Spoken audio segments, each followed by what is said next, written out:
درود شریف پڑھیے. اللهم صل على محمد وعلى ال محمد كما صليت على ابراهيم وعلى ال ابراهيم انك حميد مجيد. اللهم بارك على محمد وعلى ال محمد كما باركت على ابراهيم وعلى ال ابراهيم انك حميد مجيد. بسم الله الرحمن الرحيم. الحمد لله حمدا حمدا والشكر لله شكرا شكرا والصلاة والسلام على من فاق الفصحاء وبز الخطباء وعلى آله وصحبه الأوفياء أما بعد فأعوذ بالله من الشيطان الرجيم. بسم الله الرحمن الرحيم. وذكر فإن الذكرى تنفع المؤمنين. صدق اللہ العظیم. شعبان المعظم کا مہینہ چل رہا ہے.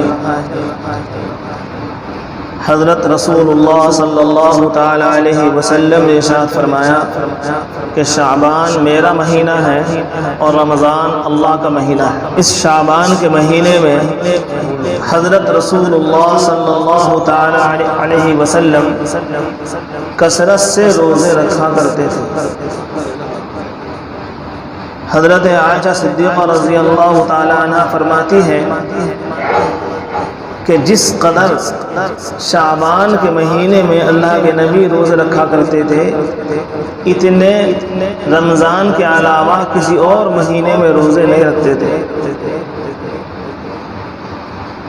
اور آپ صلی اللہ علیہ وسلم کی یہ عادت شریفہ بھی تھی کہ آپ ہر مہینے کے درمیانی حصے میں روزہ رکھتے تھے. یعنی جب چاند پورا ہو جاتا تو ان 3 دنوں میں آپ صلی اللہ علیہ وسلم روزہ رکھتے تھے. یعنی 13, 14, 15 چاند کی ان تاریخوں میں آپ صلی اللہ علیہ وسلم روزہ رکھا کرتے تھے. لیکن یہ سنت مبارکہ ہماری زندگی سے چھوٹ گئی اور ہم ان روزوں کا اہتمام نہیں کرتے.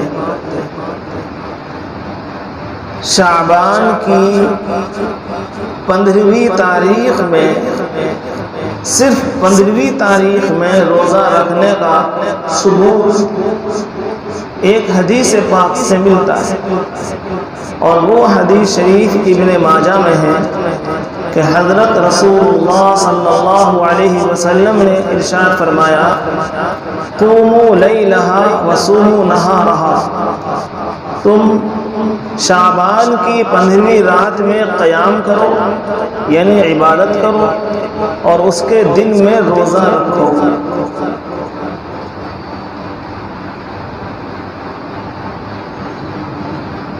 یہ حدیث پاک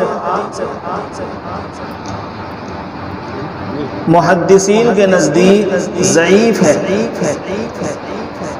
بعض علماء نے اسے موضوع بھی قرار دیا ہے لیکن اکثر محدثین کی رائے یہی ہے کہ یہ حدیث ضعیف ہے اور ضعیف حدیث پر عمل کرنا ہمارے لیے جائز ہے, درست ہے. علامہ نووی رحمۃ اللہ علیہ نے ایک کتاب لکھی ہے الاذکار. اس کتاب کے 11ویں صفحے پر لکھا ہے کہ جتنی بھی ضعیف احادیث ہیں وہ فضائل میں درست ہیں, ان پر عمل کرنا جائز ہے, درست ہے, جب تک کہ وہ موضوع نہ ہو یعنی من گھڑت نہ ہو, صرف ضعیف ہو تو اس پر عمل کرنا جائز اور درست ہے. چنانچہ اسی کے مطابق ہمارے بعض علماء نے اسی پر فتویٰ دیا ہے. فتاوی دارالعلوم دیوبند, فتاوی محمودیہ میں, اور حضرت تھانوی رحمۃ اللہ علیہ نے اپنی کسی ایک کتاب میں لکھا ہے کہ شعبان کی 15ویں تاریخ کا روزہ رکھنا مستحب ہے. لیکن دوسرے بعض علماء نے منع فرمایا ہے کہ صرف شعبان کی 15ویں تاریخ کو روزہ نہ رکھا جائے کیونکہ اس کے متعلق کوئی صحیح حدیث نہیں ملتی.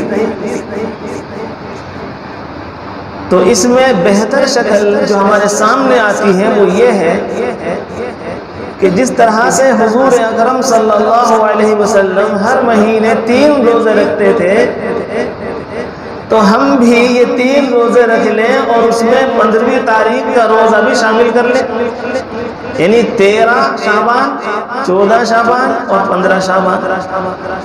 تو اگر اس طرح سے اس روزے سے پہلے 2 روزے اور ملا لیے جائیں تو پھر یہ سنت چونکہ مضبوط احادیث سے ثابت ہے تو پھر ہمارا اس پر عمل کرنا بغیر اختلاف کے جائز اور درست ہوگا۔ لیکن اگر کوئی 3 روزے نہ رکھ سکے اور وہ ایک ہی رکھنا چاہے تو اس کی بھی گنجائش ہے۔ ہمارے اکابر دارالعلوم دیوبند کا یہی فتویٰ ہے اور یہ مضبوط فتویٰ ہے، اس پر عمل کرنا جائز ہے، درست ہے، مستحب ہے۔ شب برات کی حقیقت کیا ہے؟ شب برات میں عبادت کی جائے نہ کی جائے، اس رات میں خصوصی طور پر جاگنا کیسا ہے؟ تو ہمارے مسلمانوں کی ایک جماعت تو اس طرف گئی ہے کہ شعبان کی 15ویں رات میں جاگنا، عبادت کرنا بدعت ہے، غلط ہے، نہیں جاگنا چاہیے۔ کسی بھی حدیث میں ایسا نہیں آیا کہ اس رات میں جاگ کر عبادت کی جائے۔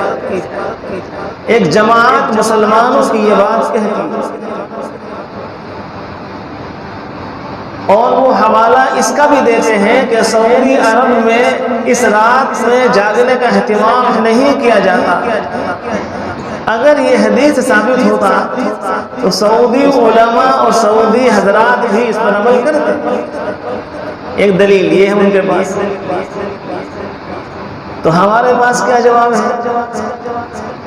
ایک بات یہ کہ ہمارے مسلمانوں کی ایک جماعت خصوصی طور پر علماء دیوبند اس بات کے قائل ہیں، اس بات کو کہتے ہیں کہ اس شعبان کی 15ویں رات میں یعنی شب برات میں، اس کو عربی میں کہتے ہیں لیلۃ البرات، اس رات میں جاگ کر عبادت کرنا کئی احادیث سے ثابت ہے، کئی ساری احادیث سے ثابت ہے۔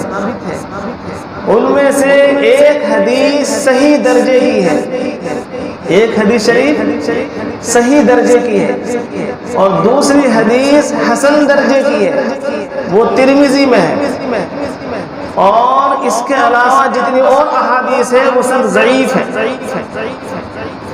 جیسے ابن ماجہ میں ضعیف حدیث ہے، اس کے علاوہ اور بھی احادیث ضعیف ہیں۔ تو ایک صحیح درجے کی حدیث ہمیں ملتی ہے، اور وہ حدیث کہاں لکھی ہے؟ وہ ہے ایک کتاب ہے حدیث شریف کی ابن حبان، دوسری کتاب ہے طبرانی۔ ان دونوں کتابوں میں یہ حدیث شریف لکھی ہے اور اس کے راوی ہیں حضرت معاذ ابن جبل رضی اللہ تعالی عنہ۔ فرماتے ہیں کہ جناب رسول اللہ صلی اللہ علیہ وسلم نے ارشاد فرمایا، شعبان کی 15ویں رات میں اللہ تعالی اپنے مخلوق کی طرف متوجہ ہوتے ہیں اور اللہ تعالی ساری مخلوق کو معاف کر دیتے ہیں مگر مشرک کو اور کینہ رکھنے والے کو معاف نہیں فرماتے۔ یہ حدیث شریف ہے۔ کیا حدیث شریف ہے؟ کہ اللہ کے نبی صلی اللہ علیہ وسلم نے ارشاد فرمایا کہ اللہ تعالی شعبان کی 15ویں رات میں اپنی مخلوق کی طرف متوجہ ہوتے ہیں اور ساری مخلوق کو اللہ معاف کر دیتے ہیں مگر مشرک کو اور مشاہن یعنی کینہ رکھنے والے کو معاف نہیں کرتے۔ یہ حدیث شریف ابن حبان میں، طبرانی میں، اور اس حدیث کو نقل کیا ہے علامہ ناصر الدین البانی نے سلسلۃ الاحادیث الصحیحہ میں جلد نمبر 3 میں، اور اس کو لکھنے کے بعد لکھا ہے حدیث صحیح، یہ حدیث صحیح درجے کی ہے۔ یعنی وہ جماعت جو اس رات میں جاگ کر عبادت کرنے کو بدعت کہتی ہے اسی جماعت کے بڑے عالم ہیں علامہ البانی، جو مصر کے عالم تھے اور سعودی علماء ان کو بہت مانتے ہیں۔ وہ اپنی کتاب سلسلۃ الاحادیث صحیحہ میں لکھتے ہیں کہ حدیث صحیح، یہ حدیث کیا ہے؟ صحیح درجے کی۔ اور اسی حدیث کو دوسرے علماء محدثین نے بھی نقل کیا ہے اور لکھا ہے حدیث صحیح۔ خود علامہ ابن حبان نے بھی لکھا ہے حدیث صحیح، اور یہی حدیث ایک کتاب ہے مجمع الزوائد کے اندر، اس میں بھی لکھا ہے حدیث صحیح، اس کے رجال صحیح ہیں، اس کے راوی سب مضبوط درجے کے ہیں۔ تو اب جب صحیح حدیث ہمیں مل گئی اور اس میں فرمایا گیا کہ جب اللہ تعالی شعبان کی 15ویں رات ہوتی ہے تو اللہ تعالیٰ اپنی مخلوق کی طرف متوجہ ہوتے ہیں اور سب مخلوق کو اللہ معاف کر دیتے ہیں۔ اب بتلاؤ، اللہ تعالیٰ تو ہماری طرف متوجہ ہو اور ہم کھیل کھیل رہے ہوں، ہم کھیل مشغول ہوں، ہم لہو لعب میں مشغول ہوں، ہم سو رہے ہوں، ہم باتوں مشغول ہوں، تو اللہ کی یہ کس قدر نعمت کی ناشکری ہوگی۔ اللہ تو متوجہ مخلوق کی طرف، ہماری طرف، اور ہم متوجہ ہیں اللہ کے غیر کی طرف۔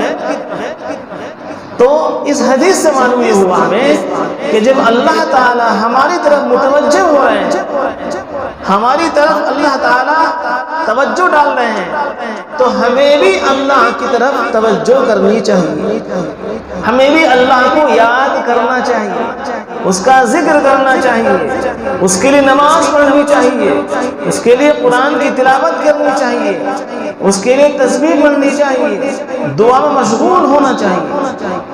یہ ہمارا اللہ کی طرف متوجہ ہونے کا مطلب ہے۔ تو اس حدیث سے معلوم ہوا کہ ہم عبادت کریں گے، ہم اس رات میں عبادت کریں اور اللہ کو منائیں اور اپنے گناہوں کی مغفرت کرائیں، اپنی بخشش کرائیں۔ یہ صحیح درجے کی حدیث ہے، لیکن معلوم نہیں وہ جماعت جو اس رات کا انکار کرتی ہے انہیں یہ صحیح حدیث کیوں نہیں ملی۔ میرے پاس کتاب رکھی ہوئی ہے، ماشاءاللہ اس کتاب کے اندر یہ حدیث لکھی ہے، اور وہ کتاب چھپی ہے سعودی حکومت کی طرف سے۔ تو اتنے مضبوط حدیث کے ہوتے ہوئے اس رات کا انکار کرنا عقل میں نہیں آتا۔ اس کے علاوہ دوسری حدیث شریف ہے ترمذی میں، حضرت عائشہ صدیقہ رضی اللہ تعالی عنہ سے مروی ہے کہ وہ ایک رات میں سوئی ہوئی تھی، اچانک ان کی رات میں آنکھ کھلی تو دیکھا کہ ان کے بستر پر حضور اکرم صلی اللہ علیہ وسلم موجود نہیں تھے۔ آپ نے اپنے بستر پر ان کو نہ پا کر پریشانی آپ کو لاحق ہو گئی، اور آپ حضرت عائشہ صدیقہ رضی اللہ تعالی عنہ حضور صلی اللہ علیہ وسلم کو تلاش کرنے کے لیے گھر سے باہر نکلی تو دیکھا آپ قبرستان میں یعنی جنت البقیع میں تشریف فرمائے، اور وہاں آپ حضرت عائشہ صدیقہ رضی اللہ تعالیٰ عنہ بھی پہنچ گئی آپ کو تلاش کرتے کرتے۔ اللہ کے رسول نے پوچھا کہ عائشہ تم یہاں کیسے؟ تو عرض کیا کہ میں آپ کو تلاش کرنے کے لیے نکلی، تو آپ نے فرمایا کہ جانتی ہو آج کون سی رات ہے؟ آج شعبان کی 15ویں رات ہے، اور اس رات میں غالباً اللہ تعالیٰ بنو کلب کی بکریوں کے بالوں کی تعداد کی برابر اپنے بندوں کو اللہ معاف کر دیتے ہیں۔ بنو کلب کی بکریوں کے بالوں کی تعداد کے برابر اللہ تعالیٰ اپنے بندوں کو معاف کر دیتے ہیں۔ اس طرح کی حدیث ترمذی ملتی ہے، اور یہ حدیث حدیث حسن، حدیث حسن درجے کی ہے، یعنی صحیح سے نیچے اور ضعیف سے اوپر۔ وہ حدیث من گھڑت نہیں ہے، یہ حدیث حسن درجے کی حدیث۔ تو یہ دو حدیثیں ہمارے پاس مضبوط طریقے سے آئی ہیں، لہذا ہم اس پر عمل کر سکتے ہیں۔ حضرت مفتی تقی عثمانی صاحب دامت برکاتہم نے درس ترمذی ایک کتاب لکھی ہے، اس کتاب میں لکھا ہے کہ 10 صحابہ کرام سے یہ منقول ہے کہ وہ اس رات میں جاگنے کا اہتمام کرتے تھے اور اس رات میں جا کر اللہ کی عبادت کرتے تھے۔ لہذا اب ہمیں بے خوف و خطر ہو کر کے اس رات میں جاگنا چاہیے اور اللہ کی عبادت کرنی چاہیے۔ اللہ کی عبادت ہم اس رات میں کیسے کریں اور کہاں کریں؟ دیکھو بھائی، کیسے کریں اور کہاں کریں، کس طرح سے کریں؟ اس طرح سے کریں۔ نمبر ایک، کہاں کریں؟ نمبر ایک تو یہ ہے، اس کا جواب یہ ہے کہاں کریں؟ اپنے گھر کریں۔ کہاں کریں بھائی عبادت؟ مسجد میں نہ کریں، اپنے گھر جا کر کریں۔ مغرب بعد مسجد میں کر سکتے ہیں، لیکن عشاء کے بعد جو ہے وہ کہاں کریں؟ بہتر یہ ہے اپنے گھر پر کریں، اور اپنے گھر کی تنہائی میں بیٹھ کر اللہ کی عبادت مشغول ہو، قرآن پڑھے، نماز پڑھے اور اس کا تسبیحات پڑھیں، جتنی چاہے نفلیں پڑھیں، اور پھر اللہ تعالیٰ سے دعا کریں۔ مقصد یہ ہے کہ اجتماع نہ ہو، لوگوں کا جمع ہو کر کے، اکٹھا ہو کر کے عبادت کرنا نہ پایا جائے کہ آؤ بھائی چلو سب مل کے چلتے ہیں مسجد میں بیٹھ کر اللہ کا ذکر کریں گے، تلاوت کریں گے، سب مل کے نفلیں پڑھیں گے۔ اس کے لیے ہم جلسہ کر رہے ہیں۔ شب برات میں، خاص شب برات میں جلسہ کرنے کو مکروہ لکھا ہے۔